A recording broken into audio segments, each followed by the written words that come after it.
Hello, everyone, and welcome on Into One Soccer. Today, Andy Petrillo, Gareth Wheeler, Oliver Platt, Jordan Wilson. It is good to be back, guys. What's up? What's up? Oh, look at me. Oh, no, nobody's there. So off. I don't know what's happening. Nothing has changed. I am so happy to see that absolutely nothing has changed. But it is good to be back. Missed you guys. Missed talking some soccer. Missed you, And Trills. yeah, Welcome back. thanks, man. And even though I'm starting off with this show, I'm going to hit the ground running because tomorrow it's the second leg of the semifinal of the TELUS Canadian Championship. It's going to be a long night. Have your espressos, people, because we're starting at 7 p.m. ET, Toronto FC hosting Forge, and then at 10:30 p.m. ET, Vancouver Whitecaps hosting Pacific FC. Ooh, could we see a CPL team in the final? But unfortunately, guys, and we are going to talk about the games, obviously, but the first story here that comes to mind is the recent article that was in The Athletic by Joshua Cloak, once again, talking about this drone gate that we know all came to light during the Olympics with the women's program.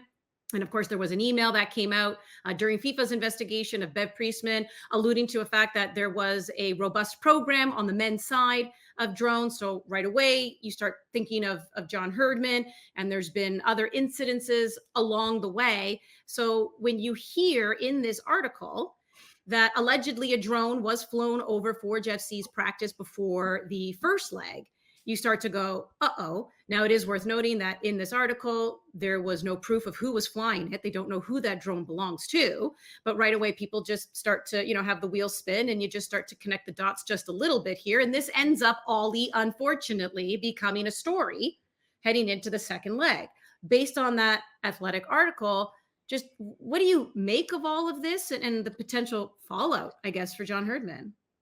Yeah, I just think we've got to let the investigation play out here. I understand people are going to start to connect those dots based on what's already been reported, and now it's TFC against Forge, and I guess you can't prevent people from doing that. But ultimately, for me, we don't actually have any conclusive proof yet of who did this. We may have an idea of who we think likely did it or who our guess would be, but we don't know. We don't have that information. And I think this stuff has to be handled really carefully because there's a lot on the line here for Canadian soccer in general. There's a lot on the line in terms of past accomplishments and how they could be affected by things that, may be discovered in this process. There's a lot on the line, I think, for the new kind of administration at Canada Soccer in terms of their future credibility, in terms of how they deal with this situation as well. And so I think we need to be very careful about, not jumping to conclusions or not rushing to hand out punishments and judgments before we've let this investigation play out properly. So this report, and I think it was mentioned in the report that the information had already been passed on to Canada Soccer. They had a comment on it. They're obviously going to include it in their overall investigation into this kind of historic drone activity. And we'll see how that plays out. I hope it's sooner rather than later that we start to get kind of the answers coming out of this, because the longer it drags on, the worse it is for everyone. But I think you do have to give it some time to allow that process to play out rather than us kind of, rushing to conclusions here. Yeah. How you feeling, Wheels? Yeah, I agree with largely what Ollie had to say. If no one's going to speak on this publicly or file an official complaint, there's nothing much Canada Soccer can do. This is their tournament, and they need to kind of move forward with that kind of responsibility in mind, too. There's reputations. There's a lot at stake here, and they need to get this right. With that being said, though, preaching patience is one thing, but that's not how the world works. And it just seems like that genie's being let out of the bottle and we're in a completely different place. And the reactions are going to be all over the place because of that. And unfortunately, heading into the second leg, which is 6-7 weeks later, this should be a game that the country is really up for and can't wait to see. And I think that's largely the case, but now there's going to be a little bit of a cloud hanging over it. Because was a drone used by an MLS club to spy on a CPL club? That's the assertion. That's what the article is suggesting, according to these anonymous sources. And once again, I'm not saying anyone's guilty. You're innocent until proven guilty. But the collective mindset is drones. I know where they came from. I know who's using those, right? So we're in a really delicate place right now. Hopefully we can just go into this game where the players on the field and the competition are the focus, but I'm just not quite sure that's how the world works anymore. And then quickly, I'll just add, how deep does this go? I know this is people that when you're looking at the situation, how far can you trace back and figure out if this is the case. But innocent till you're proven guilty, and I'm a firm believer what's done in the dark will come to light. So I just hope whatever happens in that process, that it's done quickly. But if you're a footy fan in this country, tomorrow is a huge day for all 4 clubs. So I'm so invested in that and seeing how that plays out. Yeah, and to put a bow on it, because John Herdman is not a Canada Soccer employee anymore, the Canadian Championship is a property of Canada Soccer. I did reach out to them and I did ask them if they were thinking about maybe just having him step aside for this second leg match pending the investigation. And to your point, and kind of what everybody is saying, they don't want to do anything that's based on hearsay. They don't want to do anything that's based on allegations. They just want a proper investigation to play out. And then from there, they will make any decisions moving forward. But this is exactly what these teams want to do, is move forward to the final. So let's talk about the games. Toronto FC, they're back in action, by the way, in MLS Action Leagues Cup. That was over. A champion last night was crowned. That was Columbus. So they're coming off a 1-0 win over Houston. So back in MLS Action. Forge, 0-0 draw at York Lions Stadium. Now, Forge have the 2-1 aggregate lead. Toronto FC in leg 1, they snuck in that goal on the road. Which team do you think, though, is feeling better heading into tomorrow's match, Jordan? I'd have to say Forge. I mean, I look at their pathway in the Canadian Championship as well. 3 matches against MLS competition, and they have a tie and 2 wins. I mean, going to Stade Saputo again and see if Montreal and bunkering in and holding them and winning that match, you have to feel good. And then this day as well, when you score a goal like this from Benny Betabanga at Tim Hortons Field, you come away with the victory and score 2 goals. Could have been more. And yes, we know that maybe for Toronto FC, they score that away goal and can feel good about going into this match a little bit. But I think Forge are salivating and licking their lips and saying, you know, there's something in it for us when we go here at BMO Field. We're going to play on grass. We're going to play against a team that has to go out and attack. And we have defenders that can defend, but we also have players going forward that could hurt and cripple Toronto FC. So I'm expecting a match tomorrow. I'm expecting the team in orange, the Hammers, to really go at them and take it to them. But if I'm a Forge fan, if I'm a Forge player, I'm feeling like tomorrow could be the day that we finally get to where they want to be. I think that Forge are comfortable where they're at, but are they feeling better? Absolutely not. For a number of different reasons. Now they're going to Toronto FC's house, and this is still a Toronto FC team with some very good players, and they have even better players available this time around, with Richie Larea and Jonathan Osorio being available, which they weren't in the first leg. They scrambled to have 3 Canadians in the starting 11. Does that mean Sean Johnson comes in for the goalkeeper Gavrin?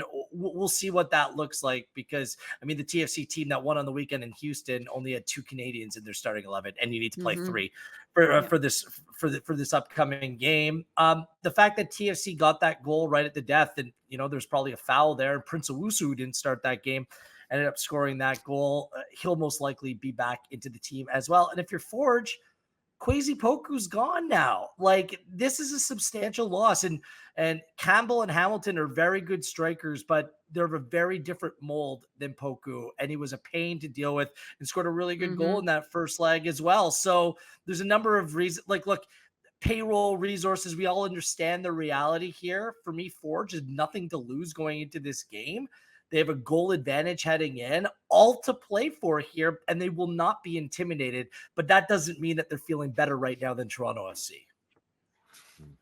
Yeah, I think it's TFC as well, but just by a hair. Like, I think the time that we've waited for the second leg plays a big part in that. Like, if Forge had been able to go to BMO Fields like a week after the first game, with Kwesi Poku still in the team and with TFC in the form they were in at that point, like, as much as that late away goal hurt, you still felt that TFC would go to BMO Field.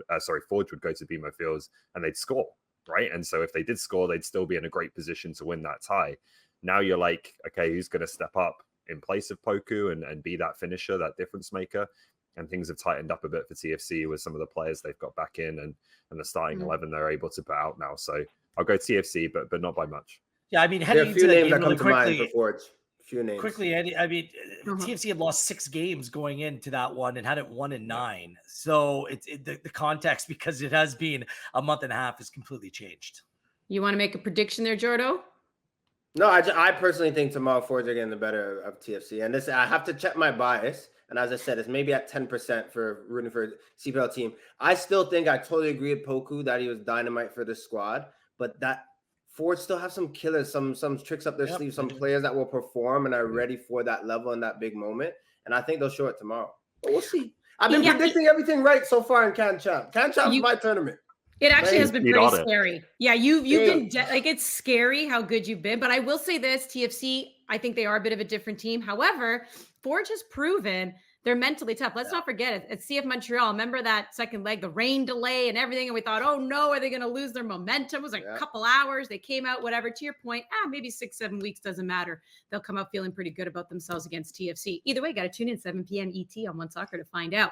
The next game that'll go at 10:30, of course, will be Vancouver Whitecaps and Pacific. Now, Pacific, they haven't scored from open play in what, guys? I don't even know. I don't even whatever. It's been months. They haven't won a CPL game since July 7th at Ottawa.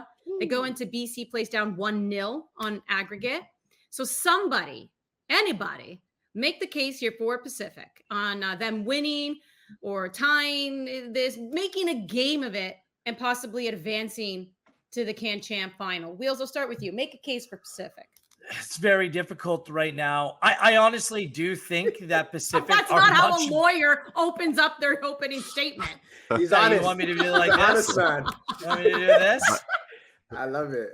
Pacific have Vancouver right where they want them. Everyone's crapping all over them. Everyone's diminishing this collection of players that have proven that they're better than they've been playing. And they're only down a goal in this game. And I thought they played very well against the Whitecaps in the first leg. It took a really good goal by Ryan Gould to separate these two sides. On top of that, if I'm going to continue to make my case, how about the case of rust?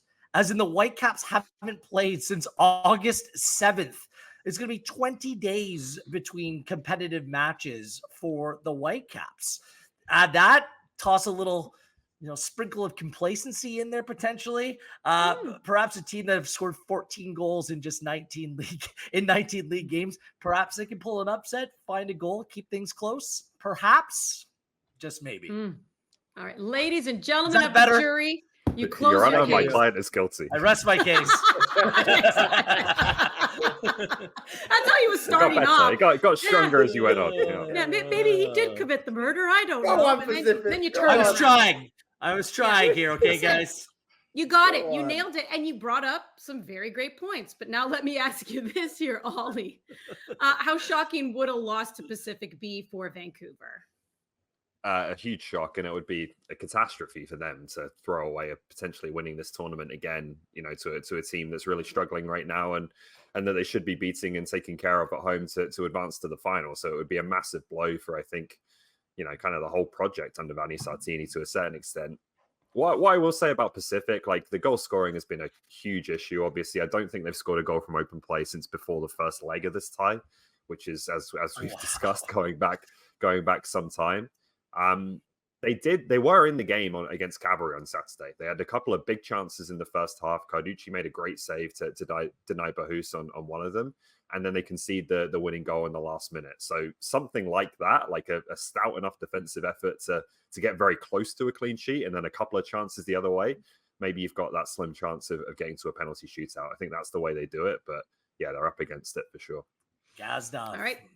Gotta be the man. Yeah, not wait. Good. So reminder, it all gets started. We'll be on the air with your pregame show. Be sure to join us. Toronto FC and Forge will get things going at 7, Vancouver Pacific, 10:30. Winners move on to the final, which will be in September.